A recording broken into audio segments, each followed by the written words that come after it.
الحمد لله رب العالمين والصلاة والسلام على حبيبه محمد وآله وأصحابه أجمعين. أعوذ بالله من الشيطان الرجيم. بسم الله الرحمن الرحيم. قل جاء الحق وزهق الباطل إن الباطل كان زهوقا. اللهم سبحانك لا علم لنا إلا ما علمتنا إنك أنت العليم الحكيم.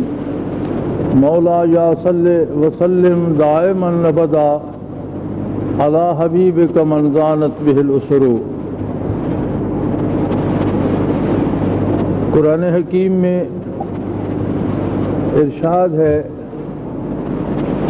کہ آپ فرما دیجئے حق آ گیا، وزہق الباطل، اور باطل کو مٹنا پڑا یا باطل مٹ گیا.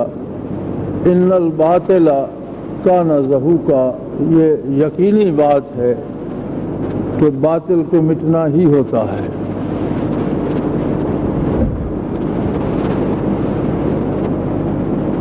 نبی علیہ الصلوۃ والسلام کی تشریف آوری اور بعثت عالیہ انسانیت کے لیے آزادی کا پیغام لائی.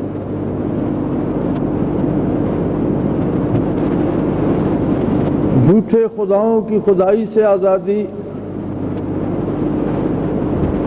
طاغوت کی طاقتوں سے آزادی اور نفس کی غلامی سے آزادی. اپنے نفس کی غلامی کی زنجیریں، شیطان اور طاغوت کی گمراہ کرنے والی طاقتوں کی گرفت اور دنیاوی جھوٹے خداؤں، فرعونوں اور نمرودوں کے تسلط سے نجات.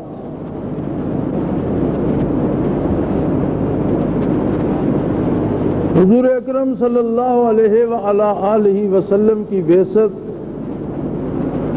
معرفت الہی کا سبب بنی.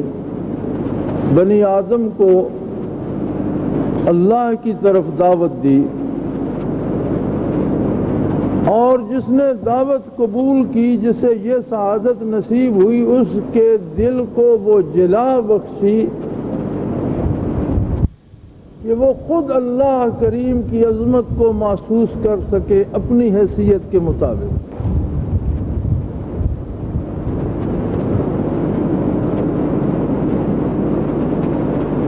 اللہ کی شان اتنی عظیم ہے کہ نہ اس کی کوئی انتہا ہے اور نہ کوئی اس کی انتہا کا تصور کر سکتا ہے. لیکن انسانوں کی استعداد مختلف ہے. ہر آدمی کی علمی استعداد مختلف ہے، شعوری استعداد مختلف ہے، فکری استعداد مختلف ہے. ہر آدمی کی دیکھنے کی صلاحیت الگ ہے. لہذا رسول اللہ صلی اللہ علیہ وآلہ وسلم کی برکات سے جب کسی کے دل کو جلا ملی تو ہر ایک نے اپنی استعداد کے مطابق عظمت الہی کو پہچانا اور اپنی پہچان کے مطابق اس سے اپنا رشتہ عبودیت استوار کیا. اور جب بندوں کا اللہ سے رشتہ بن گیا تو پھر انہیں اللہ کی طرف سے حکم ہوا کہ یہ دنیا عالم اسباب ہے، اور میں نے جو ارشاد فرمایا جاء الحق وزہق الباطل کے حق میدان میں اترا ہے اور باطل کو مٹنا ہوگا، اس کی تعبیر تم لوگ بنو گے. تم پر جہاد فرض کیا جاتا ہے. اور سیرت عالی میں موجود ہے کہ میدان کارزار میں جب تلوار چل رہی تھی، سر تنوں سے جدا ہو رہے تھے، خون کی ندیاں بہہ رہی تھیں، وہاں محمد الرسول اللہ صلی اللہ علیہ وسلم بلند آواز سے یہ تلاوت فرما رہے تھے، جاء الحق وزهق الباطل ان الباطل کان زہوقا۔ اگر ہم اس آیت کی تفسیر جاننا چاہیں تو یہ واقعہ اس کی تفسیر بیان کرتا ہے کہ جاء الحق سے کیا مراد ہے۔ جاء الحق سے یہ مراد نہیں ہے کہ ہم یہ امید رکھیں کہ از خود سب کچھ ہو جائے گا۔ یہ سنت الہیہ نہیں ہے۔ جن لوگوں کو حق قبول کرنے کی توفیق نصیب ہوتی ہے، ان پر جس طرح حق پر عمل واجب ہوتا ہے، اسی طرح حق کو منوانا بھی فرض عین ہو جاتا ہے۔ اور جہاد کی فرضیت رسول اللہ صلی اللہ علیہ وآلہ وسلم نے فرمایا، جب جہاد فرض ہوا تو فرمایا اب قیامت تک یہ فرض رہے گا،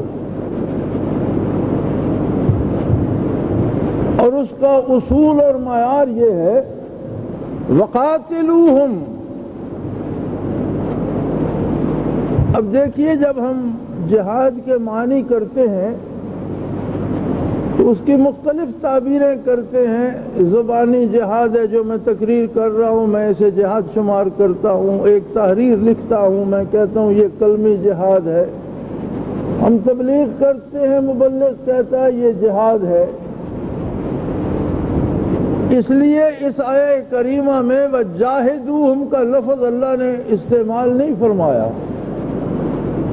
اگر جاہدو ہوتا تو آج کا تساہل پسند مسلمان اپنی تبلیغ کو، اپنی تقریر کو، اپنی دعاؤں کو، اپنی تحریر کو، سب کو جہاد کا معنی پہنا کر خود ایک طرف ہو جاتا۔ فرمایا وَقَاتِلُوهُمْ،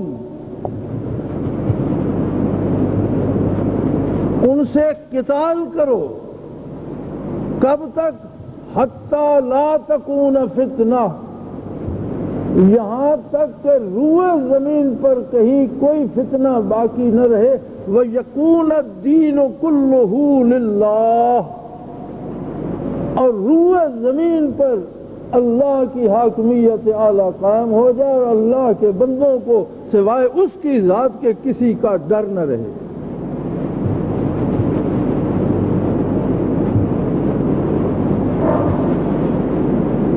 جہاد میں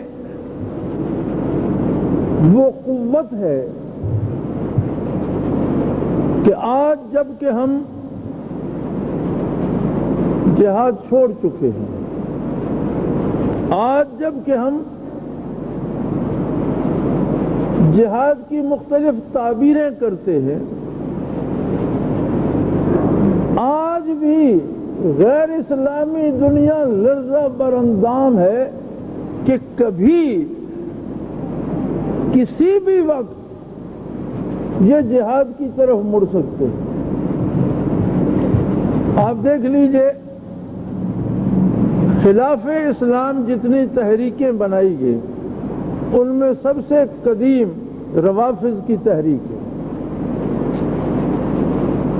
شیعت کوئی مذہب نہیں ہے اور نہ مذہب تھا۔ اسلام کے خلاف ایک تحریک تھی، ابن سبا نے جس کی بنیاد رکھی، اور اس کا حاصل صرف یہ تھا کہ مسلمانوں کو جہاد سے ہٹا دیا جائے۔ یعنی سارا جتنا زور لگایا گیا، جتنے اعتراضات صحابہ کرام پر کیے گئے، جتنے اعتراضات اس میں کتاب اللہ پر کیے گئے، جتنے اس میں امامت کے عقائد داخل کیے گئے، جو جتنا کچھ بھی کیا گیا، اس کا آخری ریزلٹ یہ تھا کہ ایک بار وہ امام کو غائب کر کے فیصلہ دے دیا گیا کہ جہاد کے لیے امام کا وجود ضروری ہے. جب تک وہ امام آتا نہیں ہے تب تک جہاد بالسیف جو ہے وہ نہیں ہوگا. یہاں پر اگر اس کا ٹھنڈے دل سے مطالعہ کرے تو اس نے بہت سی کاوشیں کی، آیات کے معنی تبدیل کیے، قرآن کی آیات کے گم ہونے کا ایک شوشہ کھڑا کہ قرآن آتا ہے پورا نہیں ہے. اس کے بعد خلافت اسلامیہ پر اعتراضات کیے، حلت و حرمت پہ اعتراضات کیے، حتیٰ کہ پوری فقہ ایسی ترتیب دے دی جو فقہ اسلامی کے مقابل ایک نئی بن گئی. یہ ساری محنت اپنے انجام کو تب جا کر پہنچتی ہے جب وہ عقیدہ امامت پہ آ کر اٹکتی ہے، اور عقیدہ امامت کا فائدہ وہ یہ لیتے ہیں کہ امام آئے گا تو جہاد ہوگا، جب تک امام نہیں ہے جہاد نہیں ہے. اور یہ بات ان میں اتنی راسخ ہو گئی کہ جب خمینی صاحب ایران میں آئے تو انہوں نے نائب امام منوایا اپنی پوری قوم سے. حالانکہ آج سے لے کر یہ اسے 1000 سال ہو گیا ہے اس مذہب کو مدون ہوئے. اسلام 1400 سال پرانا ہے اور یہ 1000 سال پرانا مذہب ہے. یہ 4 صدی ہجری میں اس کی تدوین ہوتی رہی. 370 ہجری کے بعد اس کی کتابیں لکھنا شروع ہوئیں اور یہ 1000 سال ہو گیا اسے چلتے. 1000 سال میں 12 اماموں کا عقیدہ اثنا عشری شیعہ حضرات کے مستقل رہا اور کوئی نائب امام نہیں آیا 1000 سال میں. اب آ کر چونکہ ان کی سیاسی ضرورت تھی، انہیں لڑ بھڑ کر ریاست بنانی تھی، اس کے بغیر ریاست کا وجود ممکن نہیں تھا، تو انہوں نے اپنے رہنما کو نائب امام منوایا. اور میں نے کئی شیعہ دوستوں سے پوچھا کہ بھئی یہ نیابت آپ کی جو ہے 1000 سال تک تو کسی کو نہیں ملی، نہ آپ کے عقائد میں تھی نہ آئندہ ہے. تو بہرحال انہوں نے جہاد کو امامت کے ساتھ نتھی کر کے امام کو غائب کر دیا. امام آئے گا تو جہاد ہوگا. لیکن عالم اسلام اس کے رد میں کھڑا ہو گیا اور اس فلسفے کی شیعت کا اتنا رد کیا گیا کہ وہ عقیدہ عالم اسلام کو جہاد سے روکنے سے ناکام رہا. سینکڑوں لوگوں نے دعوے نبوت کے کیے، امامت کے کیے. ہمارے ملک میں جب انگریز کا تسلط ہوا تو اس کے لیے درد سر پھر مجاہدین ہی تھی. یہاں اسے پھر ضرورت محسوس ہوئی لوگوں کو جہاد سے روکنے کے لیے کچھ کیا جائے. اس کے لیے قادیانی کی نبوت کا پودا لگایا گیا اور اس کا سارا حاصل یہ تھا، قادیانی نے یہ تکلف بھی نہیں کیا کہ نئی شریعت دیتا، نیا فقہ دیتا، نئی کتاب دیتا، کچھ بھی نہیں. صرف ایک نئی بات دی، نمازیں بھی 5 ہی رکھی، اسی طرح سے پڑھو جس طرح پہلے پڑھتے ہو، روزے بھی وہی، عبادات بھی وہی، سنت فرض وہی، سارا وہی رہنے دیا، قرآن بھی وہی. تو پھر آپ نبی کس لیے ہیں؟ میں اس لیے کہ میری بعثت کا مقصد ہے کہ آج سے جہاد جو ہے تلوار سے ختم ہے، آئندہ قلم سے جہاد ہو. یعنی ساری کوشش اس لیے تھی کہ جہاد بالسیف کو مسلمانوں سے چھین لیا جائے، چونکہ جہاد وہ جذبہ ہے جس میں اللہ کا وعدہ موجود ہے کہ مجاہد کا خون جو زمین پر گرتا ہے اس کا ایک قطرہ اللہ کو دنیا اور دنیا میں جو کچھ ہے اس سے زیادہ محبوب ہے. مجاہد کی شہادت پر اللہ نے یہ سوچنا حرام قرار دے دیا کہ وہ مر گیا ہے. وَلَا تَحْسَبَنَّ الَّذِينَ قُتِلُوا فِي سَبِيلِ اللَّهِ أَمْوَاتًا، یعنی یہ سوچنا حرام ہے کہ جو اللہ کی راہ میں قتل ہو گیا قرآن حکیم نے الفاظ ایسے منتخب فرمائے ہیں، وَلَا تَحْسَبَنَّ الَّذِينَ قُتِلُوا، ان لوگوں کے بارے مت سوچو جو قتل ہو گئے فی سبیل اللہ، اللہ کی راہ میں، امواتا کہ وہ مر گئے ہیں۔ یہ قتل کا فعل بدن پہ صادر ہوتا ہے، بدن کے پرستی اڑ گئے، آپ نے جنازہ پڑھا، ٹکڑے کفن کی گٹھڑی میں باندھ کر آپ نے قبر میں اتارے، سمیٹے نہیں سمٹے تھے، لیکن اس کے بارے یہ گمان بھی مت کرو کہ یہ مر گیا۔ احیاء عند ربہم یرزقون، اللہ کے نزدیک ہے، زندہ ہے، موج اڑاتا ہے، تمہیں کیا خبر؟ اب یہ جو وعدہ الہی تھا کہ موت میں حیات سمو دی اور موت کو حیات کا پیغمبر بنا دیا اور قتل کو حیات جاویداں میں بدل دیا، اس نے مسلمانوں میں مرنے کی، موت کی محبت پیدا کر۔ اب میدان میں دو لشکر کھڑے ہیں، ایک جان بچانا چاہتا ہے اور ایک جان لٹانا چاہتا ہے۔ شہاب الدین محمد غوری کے پاس 1,00,000 سپاہ تھی جب وہ پرتھوی راج کے مقابلے میں آیا۔ یہ جو آپ کے ہندوستان نے پرتھوی میزائل بنایا اور انہوں نے غوری میزائل بنایا، یہ اسی تاریخ کا حصہ ہے کہ جب پرتھوی راج کے مقابلے میں میدان میں شہاب الدین غوری آیا غزنوی سے چل کر، تو اس کے ساتھ 1,00,000 سپاہ تھی۔ پرتھوی راج نے پورے ہندوستان کے راجاؤں سے مدد مانگی اور سارے ہندوستان کے راجا ماں سوائے ایک کے جمع ہو گئے، اور پرتھوی راج کے ساتھ 3,00,000 سپاہ تھی، 70,000 سوار تھے اور 3,00,000 ہی ہاتھی تھے۔ اب ہاتھیوں کے ساربان بھی 3,00,000 ہوں گے، تو ایک جمع غفیر تھا، یعنی پورے متحدہ ہندوستان کی طاقت تھی۔ یہ جو جمع غفیر تھا، جو گنتی سے باہر تھا، ان میں سے ہر ایک زندہ لوٹ کر جانا چاہتا تھا، اور وہ جو ان کا 6واں 7واں حصہ تھے 1,00,000 جو غزنی سے چل کر آئے تھے، وہ اپنی موت کی جستجو میں تھے۔ اس قوت نے اس 5-6 سے کم لشکر سے اس بڑے لشکر کو وہ شکست دی کہ سارا ہندوستان شہاب الدین غوری کے قدموں میں ڈال دی۔ ایرانی امپائر کا آخری سالار جو میدان میں یزدگرد نے اتارا، جو آخری تاجدار تھا جسے مدائن سے بھاگنا پڑا،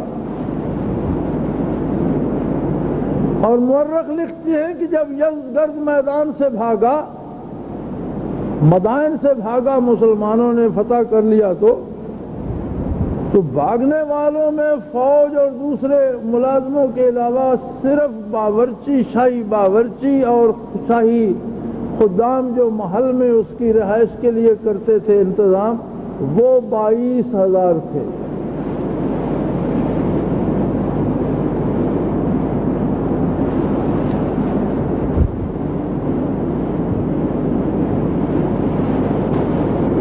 تو جو آخری جرنیل اس نے میدان میں اتارا، اس کا نام رستم تھا۔ رستم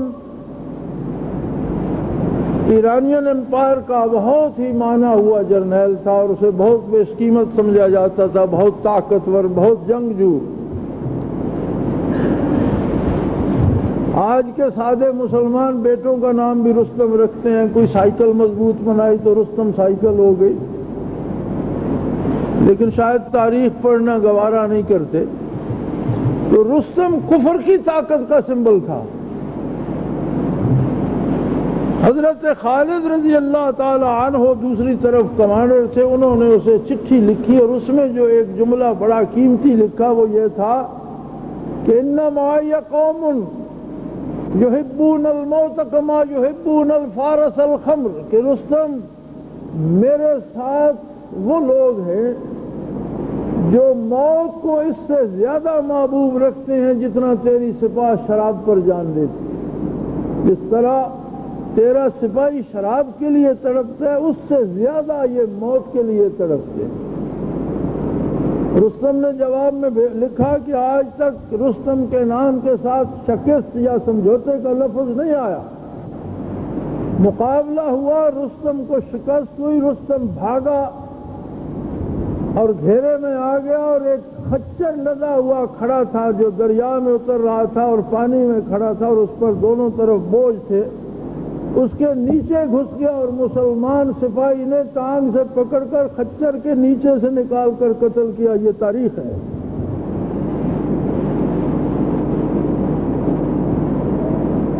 یہ وہ لوگ تھے جو جاء الحق کی عملاً تعبیر تھے۔ آج بھی بغیر کسی خوش فہمی کے یہ بات سمجھ لیجئے، اگر ہمیں ریاست کو اسلامی بنانا ہے، اگر ہمیں اس میں حق و انصاف قائم کرنا ہے، اگر ہمیں اس میں ہر شہری کو اس کا حق دلانا ہے، اگر ہمیں اس میں ظلم کو روکنا ہے، تو آج بھی جاء الحق وزهق الباطل، حق میدان میں اترے گا تو باطل بھاگے گا۔ ہماری آج کی بدقسمتی یہ ہے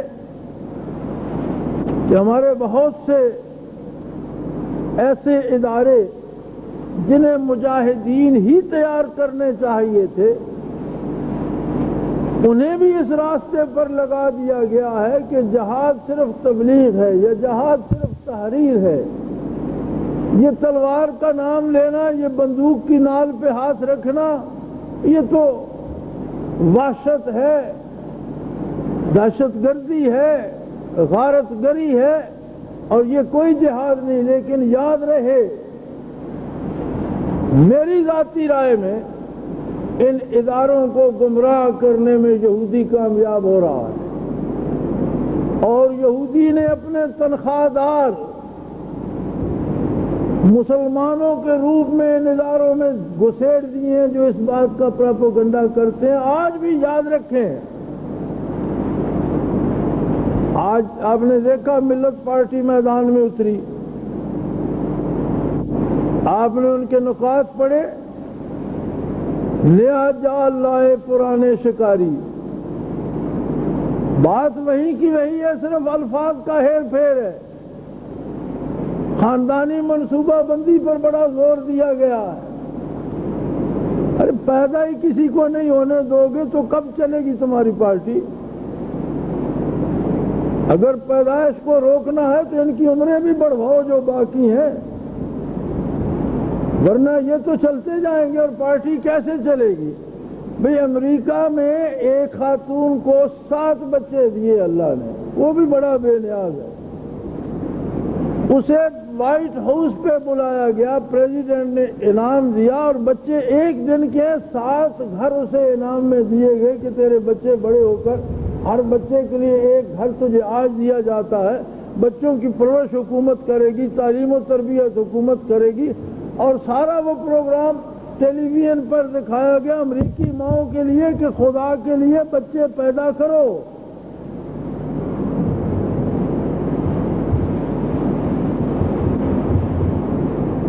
اور نبی علیہ الصلوۃ والسلام کا ارشاد ہے کہ مجھے اپنی امت کی کثرت پر فخر ہوگا الحمدللہ۔ بلکہ قرآن کی تعلیم یہ ہے کہ میاں بیوی جب جمع ہوں تو ان کا ارادہ یہ ہو کہ اللہ ہمیں نیک اور صالح اولاد دے، تاکہ وہ صرف کبھی خوشی کا سبب ہی نہ ہو بلکہ اس میں روحانیت اور ثواب بھی داخل ہو جائے۔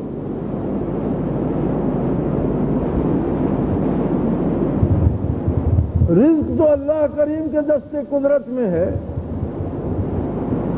اگر بندے زیادہ ہو جائیں گے بالفرض اور ملک تھوڑا ہے تو کیا ہوگا؟ کون سی خرابی؟ خرابی یہ ہوگی کہ پھر وہ زمین پر پھیلیں گے۔ اگر 10 بندوں کی جگہ وہاں 15 ہو جائیں گے تو انہیں جوڑی جگہ چاہیے ہوگی، پھر وہ سرحدیں کھلی کرنا چاہیں گے، جس سے کفر پریشان ہوتا ہے۔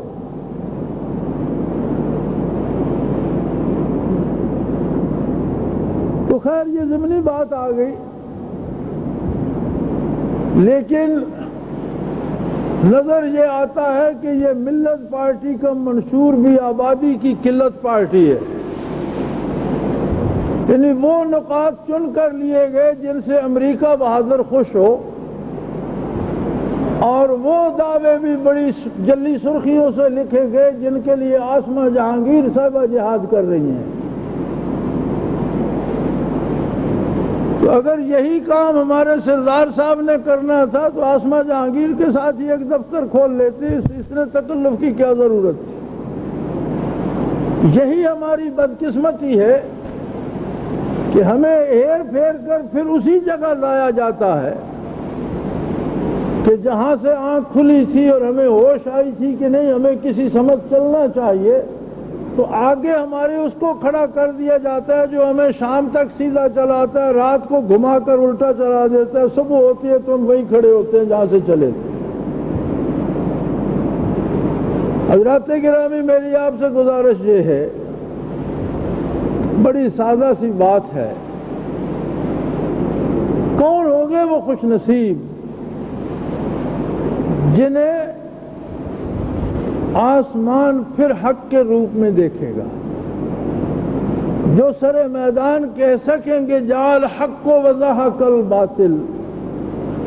اگر نفاذ اسلام اس ملک میں ہوگا تو ان لوگوں کے ہاتھوں ہوگا، ورنہ سب دعوے ہیں، سب زبانی باتیں ہیں، سب جمع تفریق ہے، اور نصف صدی سے ہم آگے نکل گئے۔ یقین جانیے ہم نے آج تک دینی اعتبار سے کھویا ہے پایا کچھ، دعاؤں میں کمی نہیں کی کسی نے، تبلیغ میں کمی نہیں آئی، نماز روزے میں کمی نہیں آئی، لوگ زیادہ پڑھتے ہیں، تبلیغ زیادہ ہوتی ہے، حاجی ہر سال پہلے سے زیادہ جاتے ہیں،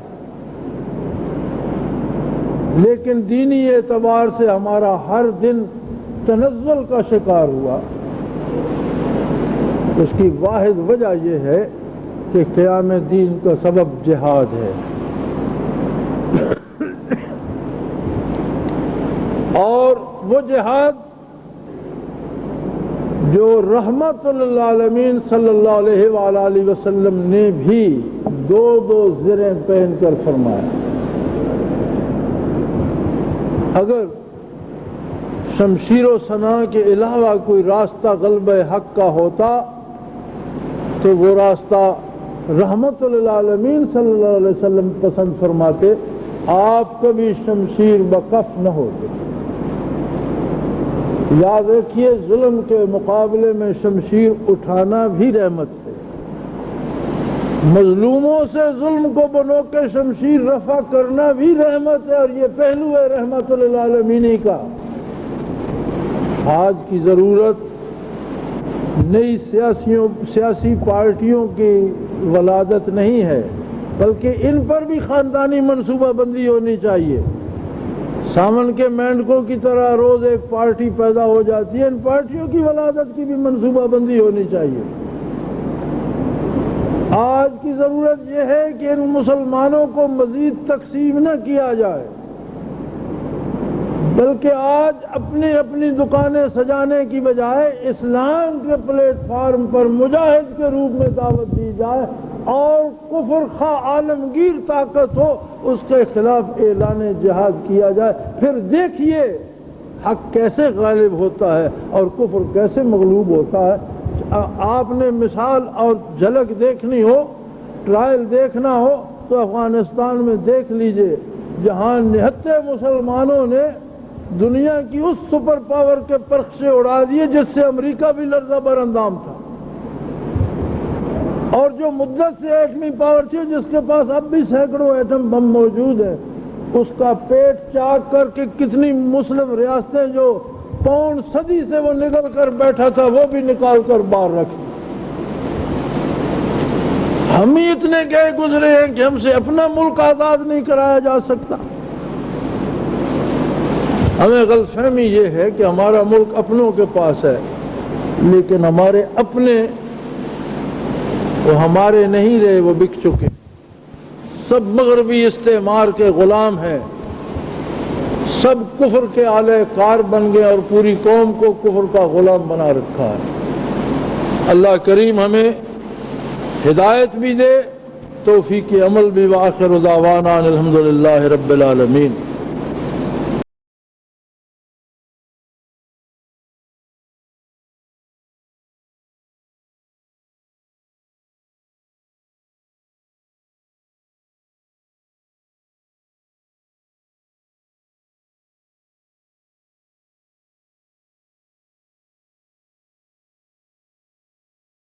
اثاثہ ہے مومن کا الفت نبی کی، اثاثہ ہے مومن کا الفت نبی کی.